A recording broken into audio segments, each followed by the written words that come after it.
Boa noite a todos e a todas. Eu gostaria de agradecer a presença de todos vocês aqui conosco nessa nova edição, né, da Live da Indústria. A gente carinhosamente apelidou, mas na verdade é um encontro, né? Um encontro que a gente aqui convida pessoas que pode trazer alguma contribuição, alguma indagação, inquietudes, né? Ou seja, são pessoas aí que estão pesquisando, estão agindo em projetos de extensão, inovação, né, inovações de ensino. Enfim, são pessoas que têm, e normalmente ligadas ao departamento da indústria, ou não. No caso aqui, a ligação é perfeita, né? Nós temos aqui as professoras Germana e Rejane, né? A professora Germana, as duas são tecnólogas, né? Tecnólogas em mecatrônica industrial, formada pelo Instituto Federal de Educação, Ciência e Tecnologia do Ceará, o IFCE, do campus de Fortaleza, né? E também são mestras, né? E eu gostaria de fazer primeiro um agradecimento às duas, a professora Germana e a professora Rejane, pela participação de hoje, por ter se prontificado, principalmente numa semana tão assim agitada, reinício das aulas, né? Tanto para uma quanto para a outra, para todos nós aqui. E, a presença vai ser, com certeza, e é muito valiosa, muito valiosa. Então, uma boa noite à Germânia, uma boa noite à Rejane. E boa noite também a todos, né? Temos aí o Wendel, né? Narcélio. Um abraço, Wendel. Professor Rio, que estava aqui já conversando com a gente. Bruno, Eduardo Moraes, o Enzo Portela. Oi, Enzo. E aí, o Abdel Farid, né? Presença internacional aqui do nosso Abdel Farid. E aí, Matheus. Caléu também, Marconi, Nacélio, Pedro Henrique. Um abraço, Pedro Henrique. Rômulo, Caixa de Silva e o nosso amigo Saulo, né? Então, muita gente aqui presente para assistir a fala das duas. Quem ia fazer a moderação hoje era a professora Lorena, foi assim anunciado, mas ela teve um contratempo, teve uma dificuldade, não pôde comparecer hoje aqui conosco, mas em breve ela estará aqui conosco nessas lives, né? Então, eu gostaria de fazer uma leitura do currículo Lattes, né? Do resumo do currículo Lattes aqui das duas professoras, né? Apresentar primeiro a professora Germana Lopes Moraes, é professora da Universidade Federal do Ceará, UFC, campus de Sobral. Leciona nos cursos de Engenharia da Computação e Elétrica nas disciplinas que possuem ênfase em sistemas embarcados. Possui graduação em Mecatrônica Industrial pelo Instituto Federal do Ceará, em 2014, mestrado em Engenharia de Telecomunicações pelo IFCE em 2017, egressa do nosso querido Pepe Guedes. E foi me orientando. Na área de processamento digital de sinais, né? Então, foi o mestranda, doutoranda em engenharia elétrica no UFMG, né? Ela está na capital de Minas Gerais, Belo Horizonte nesse momento, né? Com linha de pesquisa em engenharia biomédica, que ela já vem trabalhando nisso desde o mestrado. Atuou em empresas entre 2011 e 2014 nas áreas industriais, desenvolvimento de hardware e software. Atualmente atua no desenvolvimento de projetos tanto pelo UFC como pelo IFCE, nas áreas de engenharia biomédica, tecnologia assistiva, robótica, internet das coisas e automação em geral. Muito obrigado, Germana, pela sua presença aqui, viu? Boa noite. Boa noite, professor. Eu que agradeço o convite. Jane Cavalcante Sá Rodrigues possui graduação em Mecatrônica Industrial pelo Instituto Federal de Educação, Ciência e Tecnologia do Ceará, IFCE, em 2009. Mestrado em Engenharia de Teleinformática pela Universidade Federal do Ceará, UFC, em 2012. Né?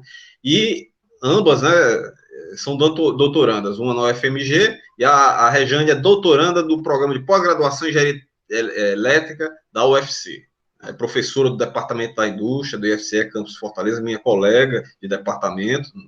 Coordena o Laboratório de Inovação Tecnológica, um dos mais importantes laboratórios do campus de Fortaleza, ligado à inovação, à tecnologia, à pesquisa aplicada. Laboratório do IFCE em pesquisa e desenvolvimento nas áreas de telecomunicações, informática, automação e controle. Tem experiência em execução de projetos de pesquisa e desenvolvimento na área de robótica e automação. Né? O currículo aqui sempre é muito resumido, na realidade, a experiência das professoras extrapolam a essa descrição. A Regiane, eu posso aqui mencionar que é coordenadora da Olimpíada Brasileira de Robótica, né, da seção aqui da nossa regional, e tem cumprido esse papel com muita excelência, né, com excelência suprema em relação a isso aí. Eu vou passar, então, sem mais demora, uma saudação inicial, Regiane? Sim, eu queria dizer boa noite, eu vi vários alunos aí, fico feliz em ver todos. Muito obrigado, então. Então, vou passar, sem mais demoras, a professora Germana para que ela faça a sua apresentação. Obrigado, Germana, vamos lá. Mas, enfim, obrigada, professor, pelo convite.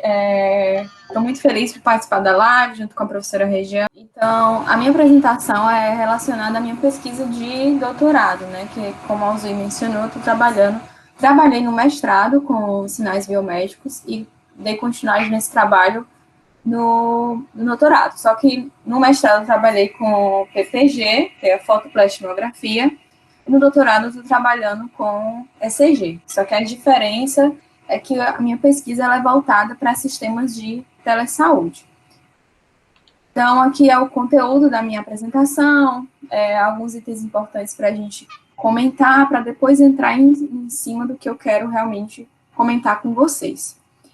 Então, muitos podem estar se perguntando de mais uma vez, alguém trabalhando com o ECG. Né? O ECG não é algo novo na área de pesquisa de sinais biomédicos e processamento de sinais, mas se a gente for analisar alguns dados, o ECG ele é um dos mais importantes quando se envolve cardiologia. Então, se a gente vê aí os dados, a gente vê que, de acordo com a Organização Mundial de Saúde, 17,8 milhões de pessoas morreram em 2016 por doenças cardiovasculares, e que esse número ele tende a alcançar 22,2 milhões em 2030. Então, não é algo que, mesmo que tenha muito estudo, ainda tem muito que se descobrir, tem muito do que se trabalhar. Então, como método de monitoramento e análise cardíaca, o eletrocardiograma é a ferramenta mais importante de diagnóstico por diversos motivos. Desde todas as informações que o ECG ele pode carregar em si, além de ser um exame barato para ser feito, né? E de todas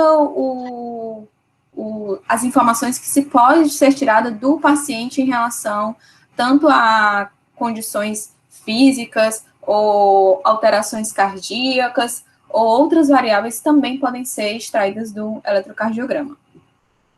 Então, agora eu vou falar um pouquinho sobre o sistema de telesaúde, né, que é o Telehealth System.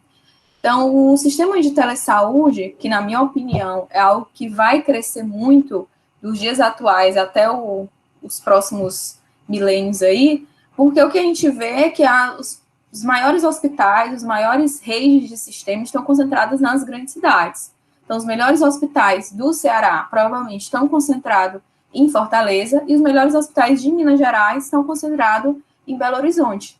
Então, a ideia é que as pessoas, sempre que estão doentes ou possuem algum problema no interior dos estados, elas têm que se deslocar para a capital. Isso em Sistema Brasil, mas também em outras partes do mundo.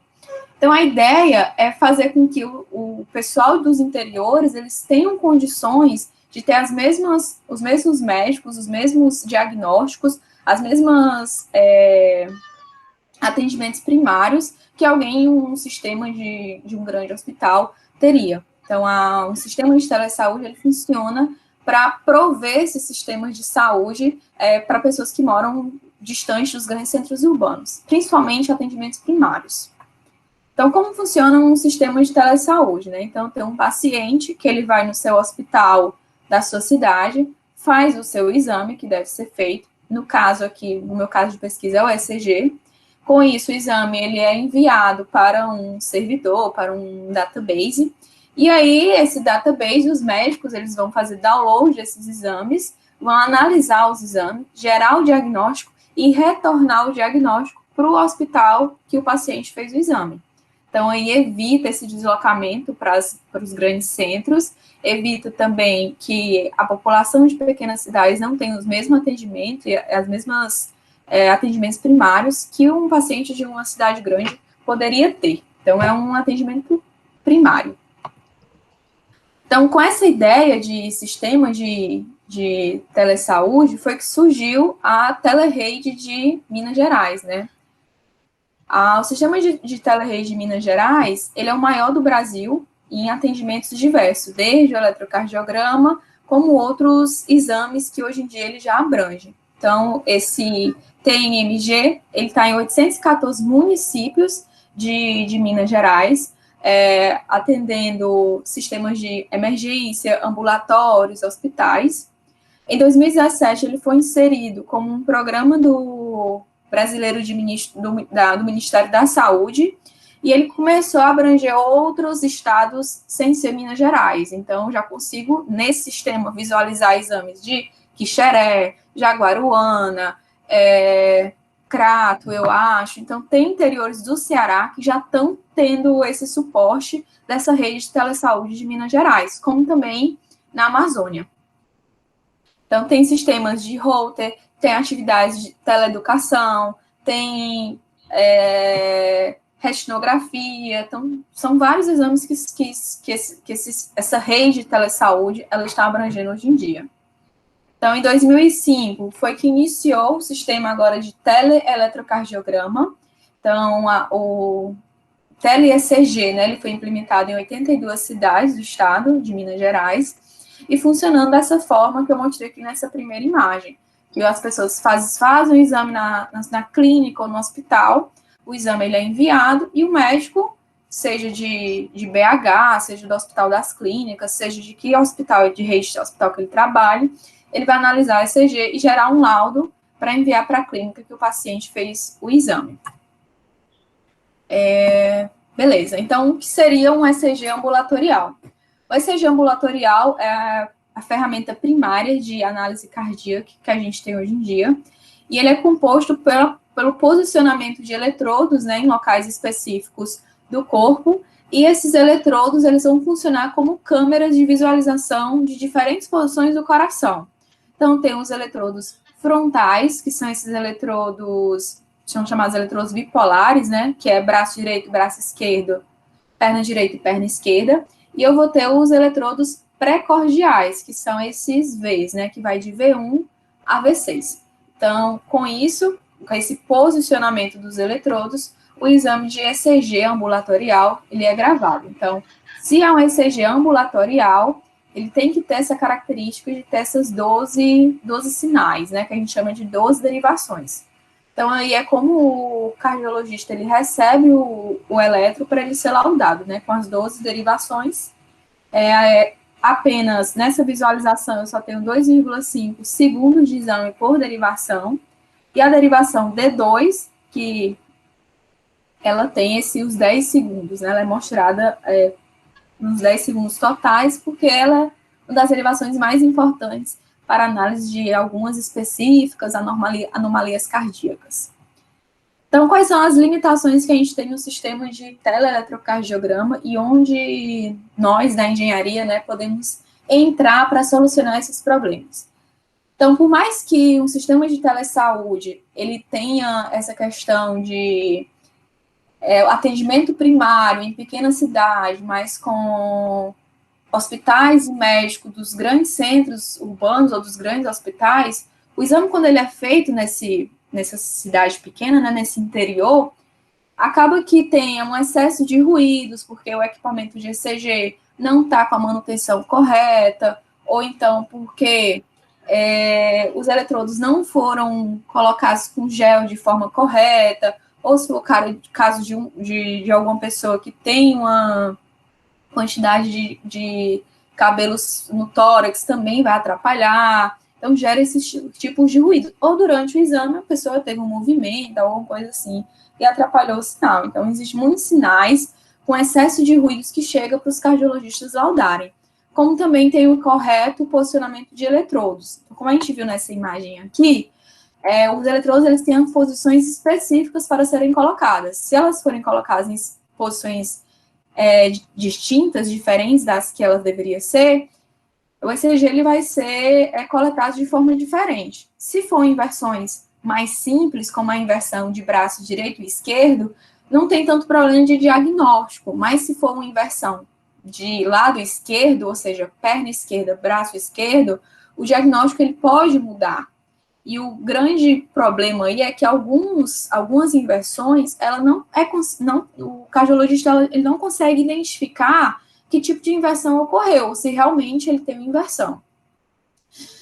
Outro problema são os softwares comerciais de segmentação automática de ECG, que esses sistemas de telesaúde, eles trabalham, né? Porque quando o cardiologista recebe o exame, então as principais ondas, elas já são segmentadas pela plataforma, e algumas sugestões de laudo são dadas de acordo com os intervalos, né? Seja o intervalo da onda P, seja o intervalo do complexo QRS, ou um segmento PR, alguma coisa assim do tipo, já vem com essas medidas, e o cardiologista tem apenas que conferir se essas medidas estão corretas e gerar o laudo final. Só que como eles utilizam softwares comerciais, essa segmentação ela nem sempre ocorre da melhor forma possível. E aí eu vou conversar um pouquinho sobre isso para vocês também. E um dos principais problemas são as plataformas de processamento, as plataformas computadores, né, as máquinas, que têm limitado poder computacional, né? Porque então vamos pensar no interior do Ceará, numa clínica lá na Mombaça, vamos dizer aí, que tem lá um ECG, 2 máquinas de ECG, talvez um computador com processamento bem antigo, então ele não tem suporte para trabalhar com qualquer tipo de tecnologia nessa máquina. Porque todas essas limitações que eu estou comentando para vocês, tirando essa segmentação automática, ela é feita na ponta, ela teria que ser feita na ponta. Então, o que é fazer uma análise de um eletrocardiograma na ponta? É durante a realização do exame. Então, durante a realização do exame, algum método de análise de ruído ou detecção de inversão de eletrodo teria que analisar o exame naquele momento. Então, o grande problema também são essas plataformas com processamento limitado. Professor, se eu passar do tempo, se eu estiver falando muito, você me fala que eu dou uma corrida, tá bom?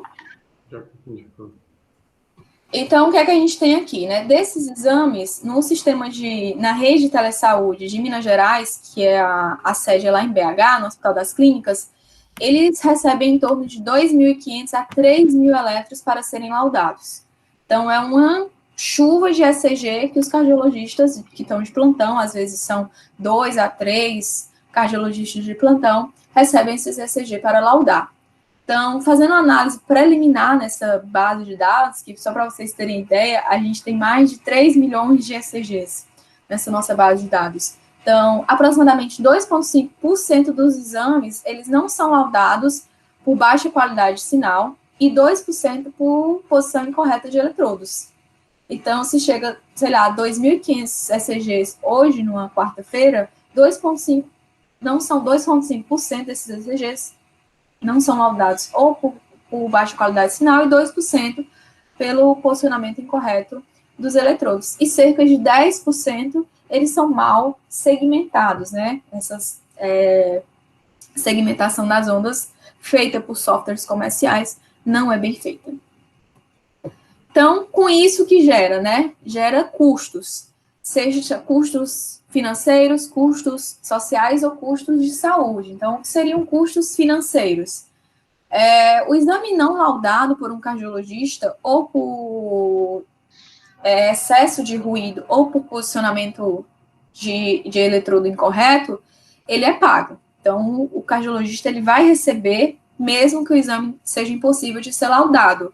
Como também a clínica vai ter os custos relacionados a ter feito o exame, ao custo de gestão, ao custo do especialista que fez o eletrocardiograma, são chamados custos financeiros, né? Os custos sociais e os custos de saúde relacionados à pessoa que foi fazer o exame, né? Porque ainda a pessoa ela teve que se deslocar até o hospital, até a clínica para fazer aquele exame, e aí o exame foi enviado para o sistema de telesaúde, o médico analisou o exame no dia, disse que era impossível laudar, retorna para a clínica tem que entrar em contato com o paciente para dizer que ele tem que repetir o exame. E muitas vezes o paciente, ele meio que, vou fazer não, deixa para outra oportunidade e tudo mais. Se for um paciente saudável, menos mal, né? Era um paciente saudável, então não teve tanto risco à saúde. Mas se for um paciente com risco cardíaco, que ele já possua uma alteração cardíaca, o prejuízo para esse paciente vai ser bem maior. Então, pensando nisso, a gente levantou alguns problemas, né, alguns desafios e soluções potenciais para essas questões. Então, a primeira coisa que a gente tem que pensar a gente tem que desenvolver uma base de dados que tenha os nossos problemas e que sejam notados pelos cardiologistas que trabalham nessa base, que trabalham no Hospital das Clínicas, né, que trabalham no sistema de telesaúde. Por quê? Porque as bases de dados disponíveis na literatura, então, se a gente for lá no Fisionet e capturar algumas bases de dados, a gente vai prestar atenção que os níveis de ruídos, eles tendem a ter um padrão, certo? Muito diferente do padrão que a gente encontra no sistema de telesaúde, da mais variado. E porque também a questão da segmentação. Como eu disse, a segmentação por softwares comerciais não funciona 100%. E aí vocês poderiam ter levantado o questionamento de por quê. A questão é porque, exemplo, o sistema de telesaúde de Minas Gerais, ele utiliza um software desenvolvido na Universidade de Glasgow. Então, esse software, ele é super conhecido. Então, se vocês forem procurar trabalhos, o Peter Markefale, que é o que desenvolveu, é um cara bam de segmentação de ECG, só que a plataforma e as técnicas que ele utilizou são baseadas na base de dados de uma população europeia. Então, se a gente for comparar uma população europeia com a população nossa, brasileira, é muito diferente. A heterogeneidade de raça, de social ou de anomalias cardíacas é muito grande. Então, se vocês, por curiosidade, forem procurar base de dados de segmentação no Fisionet, vocês vão encontrar o quê? Base de dados com arritmias, base de dados com bradicardia, taquicardia, desvio de bloqueio de ramos, que são anomalias cardíacas mais comuns. Sendo que a nossa questão, a gente tem mais de 70 tipos de anomalias. Então, para alguns, o algoritmo do Glasgow, ele não conhece, nunca viu. Então, se ele nunca viu, ele não vai conseguir segmentar de uma forma correta. E aí, quase todas as pessoas aí da live, né, pensaram logo em utilizar técnicas de machine learning. Vamos aplicar um deep learning, vamos aplicar uma rede convolucional, vamos aplicar alguma técnica de machine learning para resolver esse problema facilmente. Só que aí um dos problemas que a gente tem que ver é o baixo custo, o limitado processamento das máquinas que são utilizadas na ponta para a realização de exames. Então, machine learning, técnicas de machine learning não são a melhor opção, a não ser que você queira fazer um estudo separado, né, sobre identificação de uma anomalia cardíaca em específico, ou algumas coisas outras do tipo, que o grupo de pesquisa lá do HC trabalha. Então, a ideia é trabalhar com regras matemáticas e estatísticas para processamento de sinal. Então, para mim foi bem interessante essa mudança, porque eu vim do mestrado aplicando técnicas de machine learning, achei que também aplicar técnicas de machine learning para esses problemas que foram levantados para mim. Só que não. Então, é um trabalho bem mais duro de reconhecimento de padrões, de pensar matematicamente e estatisticamente para resolver esses problemas. Então, se a gente pegar esse diagrama de Venn aqui e olhar, né, as técnicas de machine learning, elas estão envolvidas também em regras matemáticas e estatísticas, que estão todas ali na ciência dos dados. Só que as regras matemáticas e estatísticas, elas têm um custo de processamento bem inferior a técnicas de machine learning, principalmente o tamanho da base que você tem que usar, as variedades de padrões que você deve passar para técnicas, para a máquina, né, de machine learning. E aí veio esse levantamento que meu orientador do doutorado, ele é um defensor ferrenho aí de que nem tudo precisa ser resolvido com técnicas de machine learning, né? Então, a gente está tão acostumado a ver isso na literatura, a ver soluções de problemas com isso, que a gente nem pensa mais em como resolver. A gente só pega uma toolbox ou algumas técnicas já desenvolvidas e aplica nossos dados e, sim, temos resultados bons, então vamos usar. Só que a gente pode criar aí umas vantagens e desvantagens de cada técnica, né?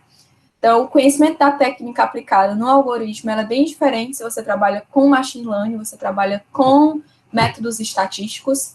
Então, no algoritmo que a gente está trabalhando de relação sinal-ruído e inversão de eletrodos, você tem conhecimento total do que está acontecendo no algoritmo. Então, se o algoritmo ele classificou errado, gerou um FP ou um FN, a gente consegue apontar exatamente o que aquele exame de ECG ele tem que estar fora do padrão de classificação. Coisa que muitas técnicas de machine learning a gente não consegue fazer por causa que são caixas pretas. Tem a questão do custo computacional, que eu já tinha falado antes, que é o primeiro limitador em sistema de telesaúde. Eu não consigo aplicar uma técnica de machine learning em máquinas que a gente tem aí nas clínicas dos hospitais. E o interessante é que, para análise de ruído, existe uma variação muito grande entre cardiologistas, porque não existe uma norma, né? Não existe uma padronização do que é ruído ou que não é ruído, por que eu posso por que o cardiologista laudou esse exame e não laudou esse outro exame. Então, é muito variado. Então, muitas vezes, a gente tem que mudar essas regras do que é aceitável, do que não é aceitável. Ou então, começar a gerar alertas. Quando for realizar o exame, se a derivação 2 estiver com nível de ruído tal, gerar um alerta para o técnico que está realizando o ECG, para ele conferir o eletrodo, se está posicionado corretamente, se está com o gelzinho correto. Então, essas mudanças, elas são constantes por causa dessa falta de padronização. Então, se fosse técnica de machine learning, eu teria que treinar novamente ou gerar novos padrões, novas entradas. A questão de grandes e pequenos datasets, né, e uma análise cuidadosa de todos os FMs e FPs que são gerados, que é o que eu falei. Então, aqui eu trouxe uma tabelinha sobre um e outro, mas eu já falei algumas coisas, mas o que eu gosto de frisar aqui dessa tabela é que o machine learning, ela requer um mínimo esforço humano, né? Então, você tem os dados, coleta os dados, então, tem muitos trabalhos que inserem só o eletrocardiograma como entrada na rede neural, e aí você obtém os resultados, então não tem tanto esforço humano, tem muito esforço de máquina. Já em regras estatísticas, ela requer um esforço humano maior, né? Tem um trade-off aí que um ganha de outro, e dependendo do seu problema, você vai escolher a melhor técnica para você utilizar. E o que eu gosto também é dessa parte que você ganha insights sobre o problema. Então, com esse desenvolvimento desses algoritmos, eu aprendi muito sobre eletrocardiograma, porque você passa a você querer identificar padrões para colocar no algoritmo, achar uma forma de por que isso é laudável, isso não é laudável, por que uma anomalia cardíaca X gera isso e a Y não gera. Então, você começa a ter insights sobre desenvolvimento de algoritmo e sobre entendimento mais robusto sobre o sinal que você está trabalhando. Então, o primeiro problema foi trabalhar com o nível de ruído. Então, eu trouxe aqui 4 exemplos de ruídos para vocês verem. Então, o A é um ruído de linha de base, né, essa flutuação do ECG. O B, ele é um ruído de artefato de movimento, né, então, durante o ECG a pessoa se movimentou. Tem um ruído muscular, que é o C, né, que o complexo QRS, ele gera um pico muito grande. E interferência de fonte, né, de 50, 60 Hz. Então, esses são os ruídos mais básicos que a gente encontra na nossa base de dados. Então, aqui alguns exames para vocês verem, visualizarem, por que classifica um exame como laudável e como classifica o exame como não laudável, tipo, como gerar essas regras, né? Então, aqui outro exame, porque, tipo, a D2, se vocês verificarem aqui, que é essa D2 longa, que é a principal derivação que os cardiologistas utilizam, vocês não conseguem visualizar as ondas. Então, o cardiologista, muitos me disseram que se eu conseguir visualizar as ondas, eu considero o exame como laudável. Só que dizer isso para um algoritmo utilizando regras matemáticas e estatísticas é um pouquinho complicado. Então, outro exame aqui, que aqui a gente já tem na derivação D1 uma flatline, né? Então, não tem um sinal nenhum nessa derivação. E aqui, um pouco da ideia que a gente utilizou foi detectar pontos importantes do eletrocardiograma e defender a ideia de que eu posso criar um batimento template para cada derivação. Então, a ideia do algoritmo é analisar toda a derivação, a partir de médias, variâncias, mediana e tudo mais, calcular um batimento médio. Esse batimento médio, que é esse que está em vermelhinho mais forte aí no meio, ele ser utilizado como um batimento padrão, né, um batimento template mesmo, e comparar esse batimento com todos os beat cycles, que são todos os batimentos cardíacos que tem em cada derivação, e aí gerar um SNR, tanto por derivação, como um overall, que é em relação a todo o exame. Então, a técnica que a gente utilizou foi mais ou menos essa. E aí, os resultados foram muito bons, então, outras pessoas podem estar se perguntando na questão de thresholds, né? Porque quando você trabalha muito com técnicas matemáticas, você acaba gerando um número muito grande de limiares para classificar o que é laudável e o que não é laudável. E isso é muito ruim, porque se eu for utilizar em outra base de dados, com toda certeza os resultados eles não vão ter uma acurácia tão boa nos resultados. Porque os thresholds que eu utilizei foi para minha base de dados. E a gente sabe que variando a base de dados, os resultados podem variar muito. Então, a gente teve todo esse cuidado de não usar o mínimo de thresholds possível. Então, para esse algoritmo, a gente só tem um valor de threshold. O resto é tudo regras. Para a detecção de eletrodos, como o posicionamento do eletrodo, ele é uma diferença de potencial de um eletrodo para o outro, né, e gera essa atividade elétrica do coração, e isso são vetores, então são vetores, a gente consegue aplicar e detectar qualquer tipo de inversão matematicamente. Então, se eu tenho uma inversão de braço, eu tenho uma característica, então se vocês verem essa tabelinha, o D1 vira o menos D1, o D2 vira o D3, o D3 vira o D2, a VR vira a VL, a VL vira a VR, e a VF, da VF para frente não tem mudança. Então, se eu tiver uma mudança de lado esquerdo, né, que é esse LA-LL, então tem essa mudança. D1 vira D2, D2 vira D1, D3 vira menos D3.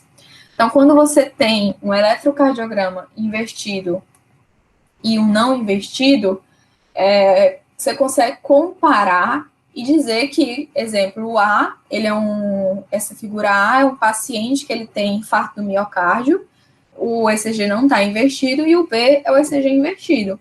Então, se eu tenho um ECG de padrão e eu tenho um ECG invertido, eu consigo visualizar que sim, houve inversão de eletrodos, né? Só que o problema é que eu não tenho esse ECG ground truth, né? Eu não tenho esse padrão para analisar, para comparar. Os cardiologistas também não têm. Então, fica mais difícil de visualizar essa questão da inversão de eletrodos, né? A gente começou a trabalhar com vetocardiograma, que é pegar 3 derivações ortogonais, né? Que seria no plano frontal D2, no plano das precordiais V2, e a VF, que ela é para baixo, assim, na direção da perna esquerda. Então, a partir dessas derivações, eu consegui reconstruir um ECG e comparar um ECG que foi feito pelo paciente, né, foi realizado no paciente, com esse reconstruído. Então, a ideia foi mais ou menos essa, e a gente também obteve resultados muito bons para as inversões frontais, né, que são as bipolares, braços e pernas. Então, concluindo aqui sobre o meu trabalho, então, o que a gente pode perceber é que esses sistemas de telesaúde, eles tendem a crescer muito, devido a todos os benefícios que ele pode trazer. Então, a gente vê diariamente lá no sistema de telesaúde de Minas Gerais, que eu trabalho lá junto com eles, todas as vantagens que a implementação desse sistema ele pode trazer para os médicos em si também, porque os médicos eles têm uma plataforma de laudo de ECG muito boa, que faz rapidamente que eles laudam o ECG lá em tempo recordes, pela quantidade de ECG que eles recebem, ou seja, de todos os estados, vários estados que a gente possa imaginar, eles estão recebendo ECG, E por essa, meio que dizer, essa nova vida que a gente tem, de ser tudo muito online, requer muito resultado muito rápido. Então, quando você fazia, talvez, no ECG, numa clínica da sua cidade, aí, uma semana para receber um laudo, né? Então, lá o laudo é feito na hora. Então, eles recebem 2.500 a 3.000 ECGs por dia e todos eles são laudados no mesmo dia. Então, é instantâneo o laudo. Então, as técnicas de machine learning, nem sempre, eu queria levantar esse questionamento para vocês que estão aí na live, nem sempre são as melhores opções para resolver os problemas. É como diz aquele ditado, matar uma mosca com não sei o que aí, tem um ditado assim, né? Às vezes é um problema fácil de se resolver, você não precisa vir com a Deep Learning para resolver esse problema. Você pode usar uma técnica mais simples, uma acurácia tão boa quanto a técnica de Machine Learning, e você vai ter excelentes resultados também. Algumas referências que eu utilizei, e é isso, professor. Espero não ter passado muito do tempo. Obrigado, Germana, pela sua apresentação. É bem interessante, né?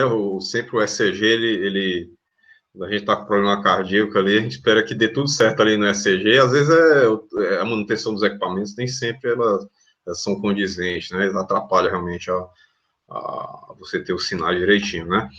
E também a questão da estatística, né? O uso da estatística, a estatística não está morta, né? Tem muito que se aproveitar ainda dos algoritmos, né? E das técnicas de estatística, né? E claro que há avanços, né, no aprendizado de máquina, e que na realidade são métodos que ali está incorporado alguma estatística, alguma matemática também nesses métodos, né? Então é bom sempre procurar a ferramenta adequada para a aplicação. Alguém gostaria de fazer alguma pergunta para a professora Germana? Ou gostaria de deixar mais para o final? Se alguém avexado para fazer alguma pergunta, já pode fazer. Então, Germano, eu agradeço a sua participação, a sua apresentação, e peço que fique até o final para responder alguma pergunta que surja no final, passar sem mais demora. Professora Rejane, muito obrigado pela sua presença, professora. Boa noite, gente. Boa noite de novo. Obrigada, professor, pelo convite. Obrigada, Germana, também pela apresentação e por estar compartilhando com a gente seu estudo. Estou muito feliz em ver vários alunos. Eu não sei se eu já fui professora de todos, mas, olha, eu falei várias vezes Abdel errado, e eu acho que eu vou falar de novo. Mas eu estou feliz em ver todos aqui. Eu não sei se eles estão no TCC. O Saulo eu já sei que não está mais, tá? Eu acho que já defendeu mestrado no Saulo, não tenho certeza. O Rômulo, o José, boa noite, meninas. Muito feliz em ver vocês novamente, assim, distante, mas é legal poder ter alguém, ver, né, de certa forma, vocês novamente. A minha apresentação hoje é sobre um pouco do que a gente está trabalhando lá no laboratório. O professor Alzuí deixou a gente bem livre do que fazer. Na verdade, tinha várias opções do que fazer, né? Surgiu a ideia de falar sobre controle com atraso, mas eu achei que não ficaria tão empolgante quanto o tema atual agora, que ainda está, eu acho que é muito esperado, na verdade, que é muito estudado, e que tem muita gente trabalhando, ou seja, por hobby, ou com empresa, enfim, que Então, a gente vai falar hoje sobre RPA e uso de inspeção em linhas de transmissão de energia. A gente já teve mais ou menos uns 3 projetos P&D rodando com drones, e a gente tem mais os de iniciação científicas que rodam dentro do Instituto, e a gente acaba colaborando de alguma forma. E hoje a gente fala muito de RPA e legislação, e como poder usar essa tecnologia nos problemas do dia a dia, né, das empresas e das concessionárias de energia. O que é RPA? RPA hoje é utilizado no Brasil inteiro por causa das legislações vigentes, dos manuais em que a gente é, assim, obrigado a cumprir, e não se usam mais, não é tão mais usado VANT ou drone. Hoje a gente usa RPA, que é a aeronave remotamente pilotada. Por quê, né? Por que mudou, por que trocou? Com a legislação e com a integração das diversos setores responsáveis em legalizar o uso de drone, acabou que utilizaram uma só sigla para identificar e classificar os diversos drones que existem hoje no mercado, né? Então, a RPA é a característica da aeronave remotamente pilotada. Eu vou começar falando sobre a legislação, porque ela acabou de mudar. Dia 1º de julho de 2020, a gente teve uma legislação nova, um manual novo, que é junto da DSEA e ANAC, em que a gente tem várias restrições de uso dessas aeronaves. Lembrando que a gente está falando de uso para empresas, em uso comercial. Aeromodelismo e hobby, ele tem um manual diferente. Então, obrigatoriamente, a gente precisa seguir todas as instruções da Anatel, da DSEA e da ANAC para subir um drone hoje, um RPA hoje. O nosso dos que a gente tem no laboratório, né, de uso, sim, comercial, para testes em equipamentos, para pesquisa, então ele entra dentro dessa instrução de comando da aeronáutica. Então, obrigatoriamente, a gente precisa atender aos requisitos que constam nesse manual. E, professora, a gente precisa atender aos 3? Sim. A ANAC tem que estar de acordo, o DSEA tem que estar de acordo e a Anatel tem que estar de acordo. Então, se eu comprar um drone hoje e precisar levantar voo, seja da minha empresa, eu tenho, sei lá, uma pequena empresa, e eu quero só fazer uma pequena tomada aérea, uma vista aérea de como está o meu projeto, ou a minha casa, ou o terreno em que eu vou utilizar, ou a fazenda, enfim, eu preciso registrar sim. Existe uma regra do chamado princípio da sombra, que se estiver muito próximo, por exemplo, a casa que está recente ao prédio que está lá, ou estiver interno à estrutura, eu não vou precisar atender a essa regulamentação. Mas se eu tiver em espaço aéreo, eu vou precisar sim. O princípio da sombra, eu tenho um prédio, por exemplo, um instituto. Se eu subir o drone 5 metros acima da altura do prédio do instituto, eu vou precisar seguir as regras do acesso ao espaço aéreo. Então, eu preciso registrar meu voo, preciso registrar o meu equipamento e preciso atender a todas as regras que hoje fazem parte do uso de RPAs, tá? Eu vou mostrar para vocês só o site. Ele é bem didático, ele é bem simples, eu separei algumas coisas para vocês visualizarem. Essa é uma das regras, é um dos manuais. Esse é o site do DSEA, então, para cadastrar, para utilizar e para testar os drones que a gente usa hoje em pesquisa, eu preciso da autorização. A autorização é feita pelo SARPAS, então aqui tem tudo direitinho. Vocês podem acessar e ver todas as regras e manuais de utilização e os links em que obrigatoriamente a gente tem que seguir. É sempre ANAC, Anatel e DSEA. O drone, ele precisa estar obrigatoriamente registrado. Como assim registrado? Eu tenho que ter um número de registro dele para funcionamento e que uma pessoa só é responsável por aquele drone. Por exemplo, se acontecer algum problema ou alguma interferência, ou alguém denunciar um uso irregular, esse drone, ele tem que estar registrado no DSEA, na Anatel e na ANAC, na Anatel não, desculpa, na ANAC, para que as medidas cabíveis, sejam feitas as medidas cabíveis, na verdade, né? Então, eu já começo essa apresentação falando da legislação, que é obrigado, sim, seguir todos os requisitos que a legislação vigente pede. Voltando aqui para a apresentação,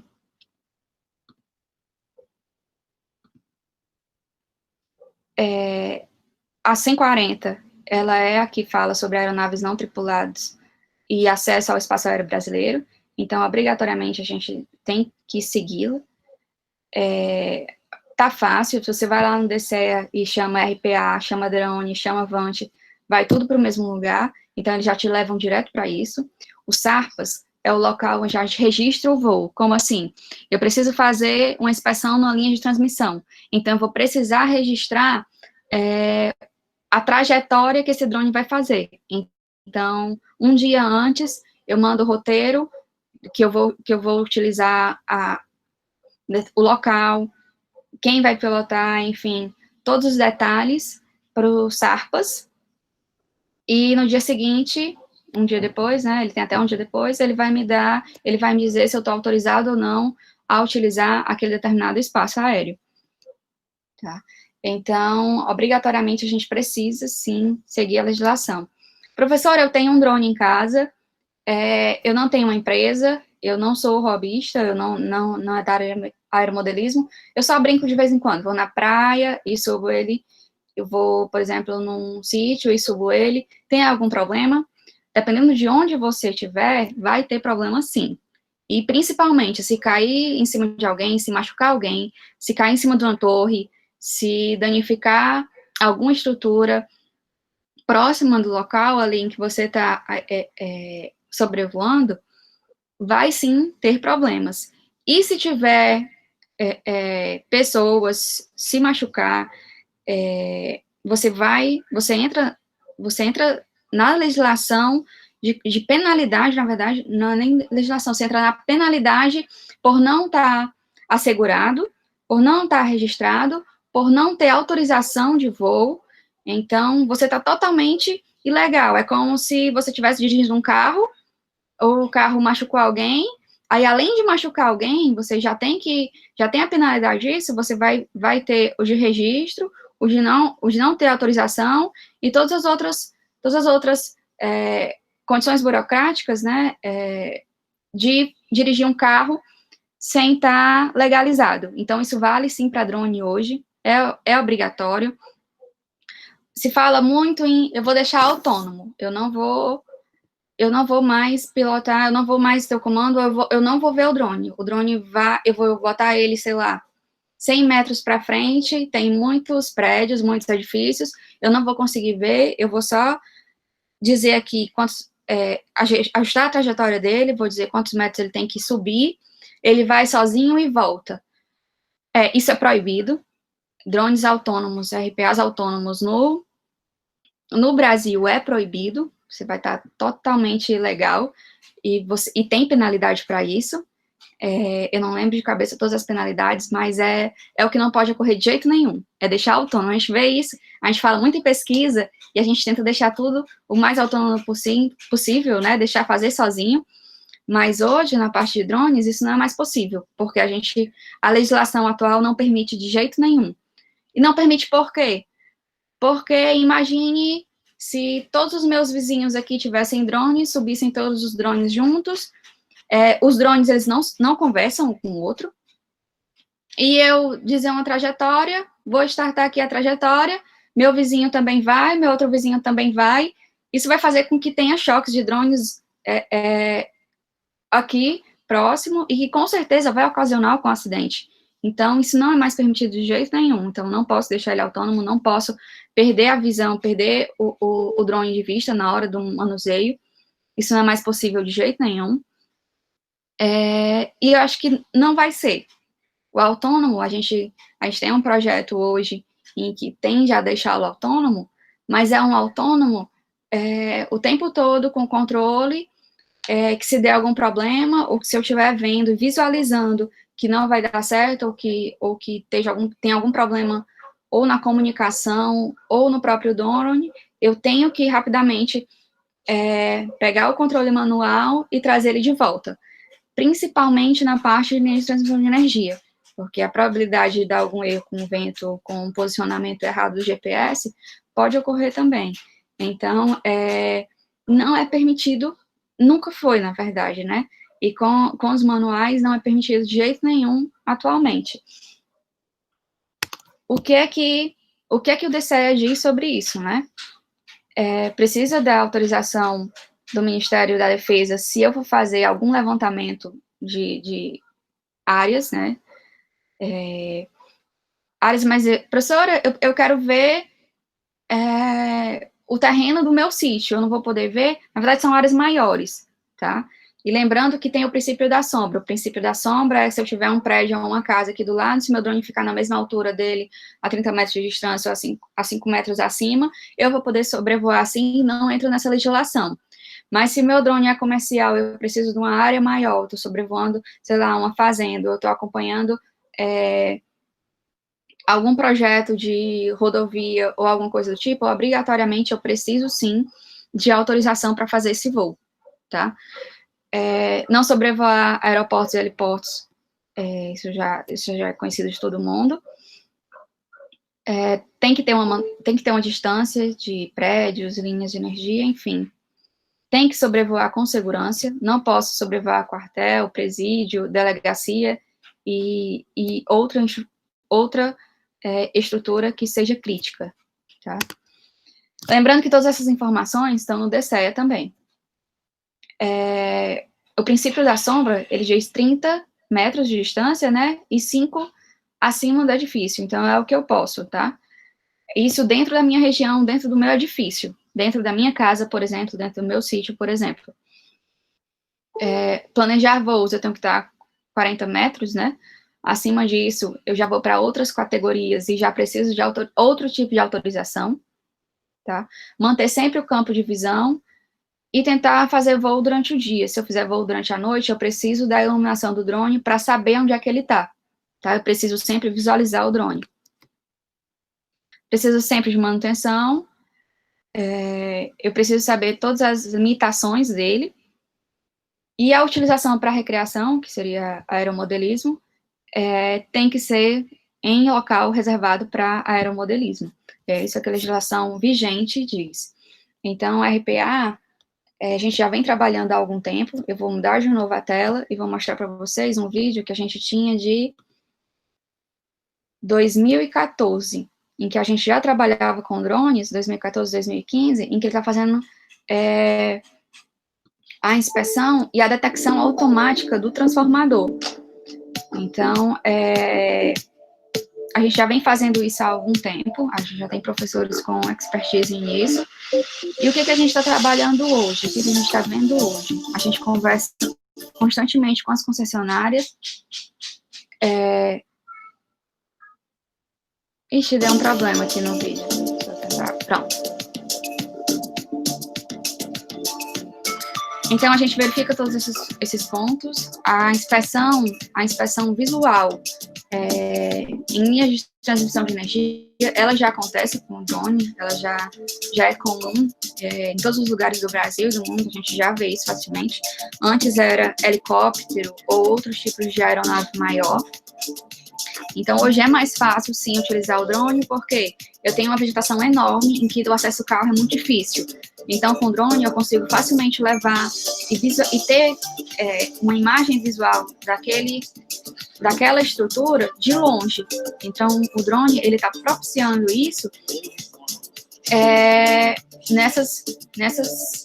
nesse tipo de estrutura, em que eu não tenho acesso, ou que tem uma longa distância, que é difícil acesso com o carro. Tem muita gente que entra, por exemplo, com um carro 4x4, entra no meio da mata para acompanhar a minha distribuição de energia.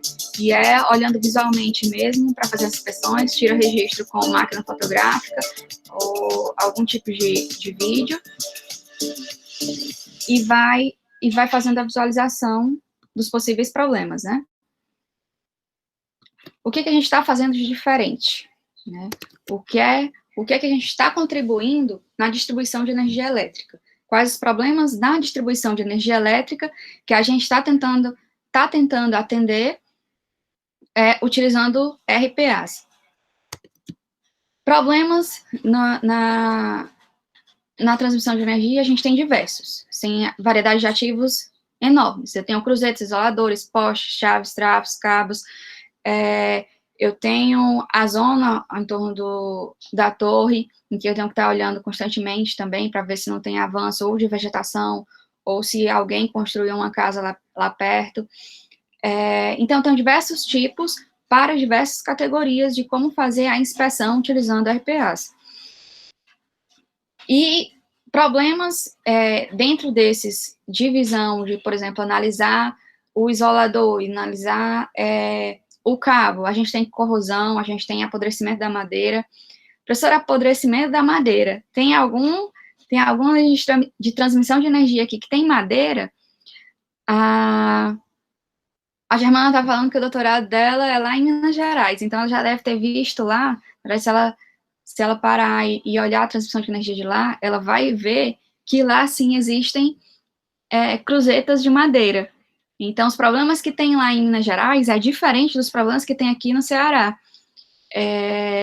O desgaste da estrutura de lá é diferente do desgaste da estrutura daqui. Então, a gente adapta os projetos de acordo com a estrutura do local, de acordo com a estrutura da concessionária.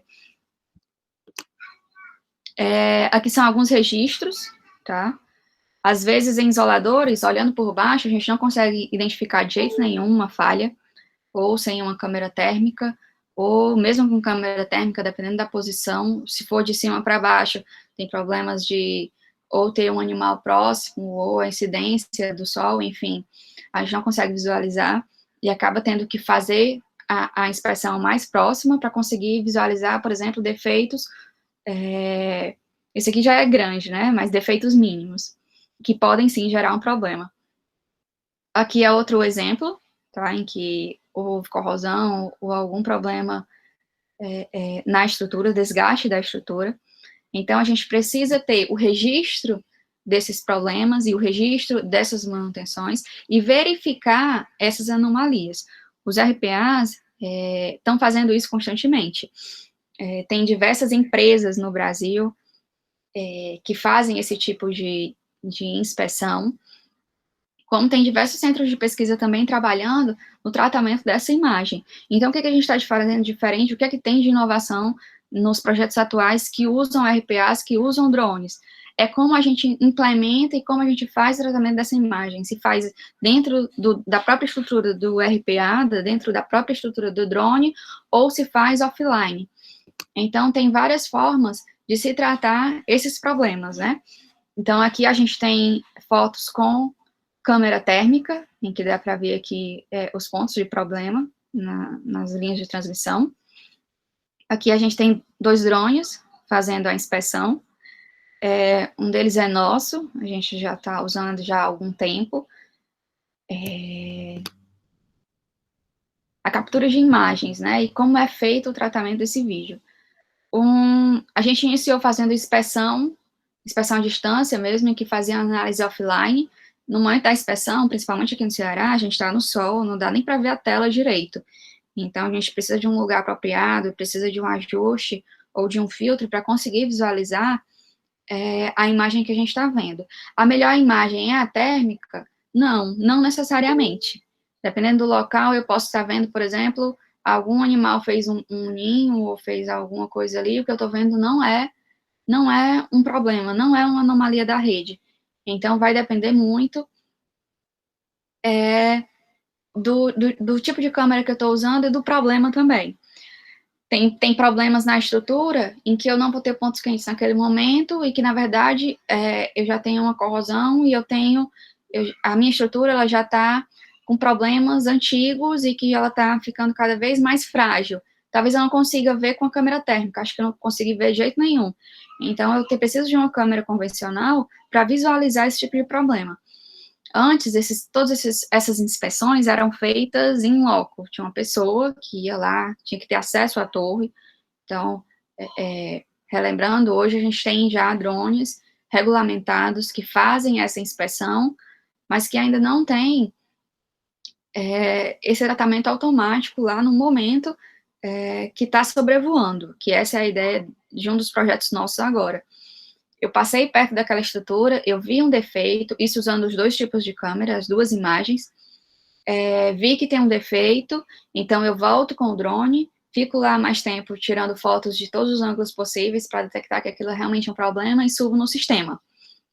Então, o que a gente precisa? Capturar imagens, fazer vídeo, produzir relatórios, registros temporais, né, do acompanhamento, metadados e geolocalização.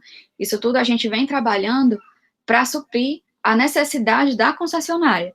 É sempre uma demanda da concessionária. Como é que a gente está fazendo isso hoje? Então, a gente tira fotos de diversos locais, diferentes ângulos de ativos, tá? Faz as marcações manuais. Eu teve um aluno meu que está aí também no grupo, que ele fez muitas marcações também. Eu estou dizendo para o meu sistema o que é a cruzeta, eu estou dizendo para o meu sistema o que é um isolador, eu estou dizendo para o meu sistema o que é um transformador. Então, eu estou fazendo a rotulação, a marcação de diferentes formas dessa estrutura, para que o meu sistema aprenda, por meio de diversos tipos de treinamento, que aquilo ali é um isolador, que aquilo ali é uma cruzeta, e depois a gente vai verificar que, depois de aprendido isso, a gente vai rodar novamente e vai dizer, não, aquilo ali tem um problema, tem uma determinada anomalia naquela estrutura. Então, isso é o que a gente está fazendo hoje com inspeção, é isso que a gente está pesquisando hoje com inspeção. Então, a gente faz a rotulação, faz a marcação, depois a gente roda em um computador, para que o sistema aprenda, para a nossa rede aprenda o que é aquilo ali, depois a gente coloca, a gente embarca todo o nosso sistema e faz o tratamento da imagem. Esse aqui é um dos vídeos que a gente fez utilizando esse sistema. Não é o nosso drone convencional hoje do nosso projeto atual, e isso aqui foi bem no início do projeto, foi um dos primeiros testes. Eu vou só rodar aqui o vídeo para vocês terem mais ou menos ideia do que a gente está fazendo hoje com drones em inspeção de transmissão de energia, tá? Então, ele está detectando que é um poste, ele vai verificando que é o transformador, isso depois da rede treinada, depois de embarcada, e no drone sobrevoando a rede, tá?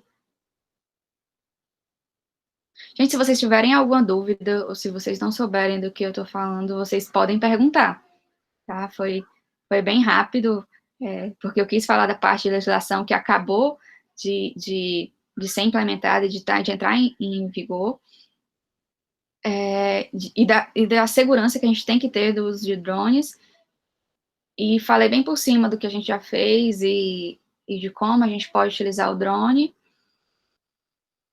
e esse é um dos vídeos de como tá o nosso projeto hoje, que na verdade é para fazer inspeção em linhas de transmissão de energia, mas de forma inteligente. De forma inteligente como?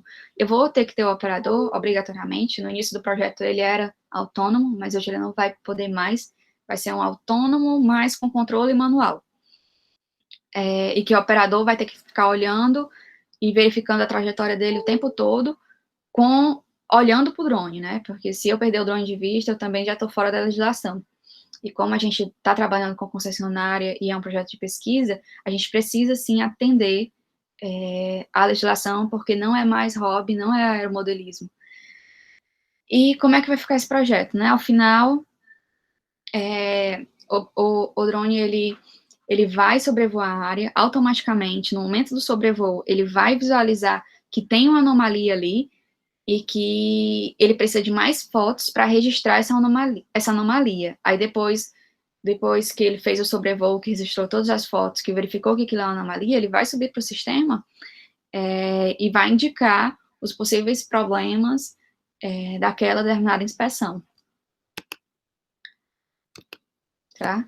Aqui foi no início, quando a gente ainda podia sair, quando eu podia sair também, né, porque depois eu tive que entrar de licença médica, é parte da nossa equipe que está trabalhando nesse projeto específico. A gente tem 2 modelos distintos, um Matrice e o Matrice do projeto, desse projeto em particular, né, e um Phantom, em que fizeram as inspeções iniciais e que colheram os dados e colheram imagens para que a gente fizesse a rotulação e pudesse implementar a rede. Esse é o Matrice do projeto, numa inspeção feita lá no PECEM, tá? E aqui é parte da nossa equipe, não tá todos aqui, porque ou hora estão trabalhando só na rede, ou no sistema de inteligência, ou no sistema de integração dos dados, ou estão trabalhando só na parte mecânica, e agora com a pandemia estão todos trabalhando remotos, então a gente só tem foto de reuniões no Google Meet, né?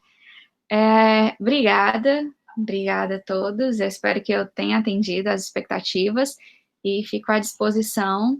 E quem tiver dúvida ou alguma pergunta sobre o que é e sobre como está o projeto. Muito obrigado, professora, pela apresentação, foi muito produtivo para a gente. Caléo já levantou a mão ali, dizendo que tem uma pergunta para fazer, pois não? Eu queria saber se existe alguma perspectiva, eu imagino que agora nesse projeto não, porque já tem um produto finalizado, de vocês usarem alguma câmera de ultravioleta para detectar efeito corona, por exemplo, que é um problema bem relevante para o sistema, para campo elétrico, para alta tensão, da forma geral. Sim, é um problema, sim. Um dos nossos especialistas, a gente precisa da concessionária o tempo todo com a gente para indicar esses problemas, para indicar realmente o que é. A gente precisa do especialista para dizer para a gente, não, isso aqui é realmente um problema de efeito corona, isso aqui não é. Mas o nosso projeto em particular, não. A gente está trabalhando, na verdade, numa detecção simples que eu digo a gente não vai detectar todas as anomalias daquela determinada estrutura. No início, a gente só vai detectar um tipo de anomalia para garantir que a gente está verificando realmente aquela anomalia e aquilo está feito corretamente, e depois, nas outras parcerias, a gente vai verificar os outros tipos de problemas. Mas hoje, a gente só está trabalhando com câmera térmica, e a câmera convencional para verificar um tipo de anomalia específico. A inovação, na verdade, do projeto, ele está na detecção dessa anomalia e no sistema de integração com o RPA e o setor de inspeção. Obrigado pela resposta. Alguém gostaria de fazer mais alguma pergunta para a professora Rejane, professora Germana? Uma outra pergunta? Os alunos, para saber se eles estão aí escutando. A gente não consegue ver o vídeo, mas para saber pelo menos se eles estão aí, pelo menos alguma dúvida em nomenclatura. Eu vou fazer uma pergunta, então, para a Germana, né? Fazer uma pergunta para a Germana. Germana, fala um pouquinho mais sobre fazer duas, na realidade, numa só, né? Fala um pouquinho mais desses métodos estatísticos que vocês têm utilizado lá na UFMG, né? Falar de alguns, né? Que você tem usado. E também faz uma comparação entre o seu trabalho de mestrado, né? Que foi outra modalidade de exame, né? Em relação ao de doutorado, as facilidades, as dificuldades. Você teve, nas duas situações, você teve que conviver com hospitais, né, e com médicos. Fala um pouquinho da experiência que teve, compara um pouquinho a do mestrado com a do doutorado, e também fala dos métodos estatísticos. Oi, professor. Então, começar pela mestrado e doutorado.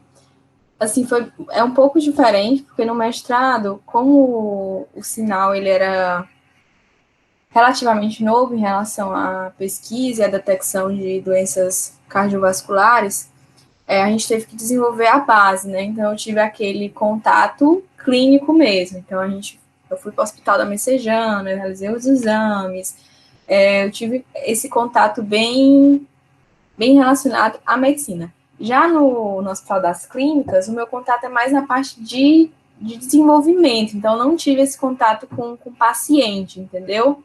Agora, uma coisa que eu faço lá, que eu acho bem interessante, toda semana a gente faz uma reunião entre os médicos e os residentes, né? E eu de enxerida lá no meio da parte de engenharia. Então, os médicos, eles levam estudos de casos de ECG para laudar, para ver padrões e tudo mais, e eu participo dessa conversa com eles, mas não tenho contato com o paciente como eu tive no mestrado, que foi muito enriquecedor para mim. Foi algo, assim, bem diferente de tudo que eu já vivi nessa experiência. E também pelo mundo diferente que né? Tipo, no mestrado, a gente trabalhou com 30 pacientes, eu acho, né, professor? Uma coisa assim, por aí, 30, 35 pacientes. E lá eu tenho muito paciente. Eu não, né? O sistema, a base de dados tem muito paciente, então é outro mundo. E também no mestrado foi cardiopatias em específico. Lá no doutorado são alterações cardíacas, né, que são diferentes de cardiopatias. E sobre os métodos estatísticos, então, para análise do ruído, a gente trabalhou muito com métodos matemáticos mais simples, tipo mediana, variância, média, todas definições bem básicas, né, de matemática aí. E para análise de resultados sobre método estatístico, a gente usou muito o método, os coeficientes de capa. Tem outro que eu não estou lembrando o nome agora, mas para análise de resultados. Agora, para o algoritmo mesmo, é mais regras matemáticas mesmo, mais simples, né? Média, variância, desvio padrão, essas coisas assim do tipo. Eu vou pedir, tanto a Rejane quanto a Germana, que teclem no chat o e-mail, né? Para que algumas pessoas estão querendo fazer perguntas, né? E o nosso tempo, acho que já está se esgotando, já estamos perto das 10 horas. Essa live, normalmente a gente começa um pouco mais cedo, mas hoje a gente precisou começar um pouco mais tarde. Então, se não houver mais perguntas por parte eu queria finalizar, então, essa live agradecendo, né, a professora Rejane, a professora Germana, pela disponibilidade, pelo conhecimento compartilhado, pela oportunidade de a gente aprender um pouco mais, tanto da parte de engenharia biomédica, quanto também na parte de mecatrônica em si, né, de uso de drones, né, de aeronaves não tripuladas. Então, agradecer. Vocês gostariam, cada um, ter um tempo para fazer uma palavra final? Primeiro a professora Germana, depois a professora Rejane. Tá, professor, primeiro agradecer, mais uma vez agradecer pelo convite, pela participação. Tanto eu como a Regiane, né, somos frutos do IFCE aí na graduação. Não sei se a Regiane é da mecatrônica também, mas creio que seja. Então, nossas turmas aí de mecatrônica trouxeram muitos frutos bons para o IF, como retornando como professora. Eu fui professora do IF durante 2 anos, e agora da Federal. E mais ainda agradecer você, professor, que eu tenho um orientador de doutorado, mas é a você que eu corro todos os dias. Então, a gente é muito mal criado no IF, viu, professor? Muito pai, mãe, tia, madrinhos, padrinhos. E lá em Minas Gerais eu sofri um pouquinho em relação a isso, mas sou muito grata por tudo que eu aprendi com você, tá? Muito obrigado. Foi muito bom, foi um aprendizado mútuo. Obrigado pelas palavras, Germana. Rejane, seu encerramento. Eu queria agradecer também. Na verdade, a Germana já falou tão bonito. A gente tem realmente pais, mães e colegas maravilhosos no Instituto e que, de certa forma, mal acostumam também. Nossos alunos não dizem isso não, né? Eles estão aqui, eles vão dizer que a gente coloca eles para trabalhar demais, para estudar demais, para resolver um problema. Mas eu agradeço o convite, espero que ele ajude de alguma forma, essas apresentações ajudem de alguma forma, os meninos, principalmente, que estão aqui, estão buscando TCC, projeto de pesquisa, parcerias. Eu sempre digo que a gente está de portas abertas. O Instituto, ele realmente é um pai, uma mãe, temos professores maravilhosos. O professor Alzui, que foi meu professor, meu professor até hoje, ele auxilia em diversas coisas e também trabalha com drones até hoje, e a gente tem uma parceria enorme, tanto na parte da pesquisa como na área da robótica. Agradeço demais, e fico à disposição, e o laboratório e todos os outros pesquisadores ficam à disposição também. Muito obrigado. Então, vamos então encerrar. Agradecer a todos que estão aqui, ao Calel pelas perguntas, foram muito importantes, Abdel Farid, Altemi, o Endel, né, aí prestigiando, e o Bruno também, Eduardo Moraes, né, um abraço, Eduardo, Enzo Portela, Jade Alves, né, José Matheus, o Calel novamente, agradecer a presença, um abraço lá para todo mundo lá em Pernambuco, né, e o Marcelo Coelho, o Matheus, Nacélio, Nayara, o Pedro Henrique, um abraço, Pedro Henrique, a Raquel, ao pessoal do TCC por aqui, né? E o Edna, né? E a Edina que está aqui conosco, né? E a Edinária também. Muito obrigado e boa noite a todos e a todas. Felicidades. Boa noite.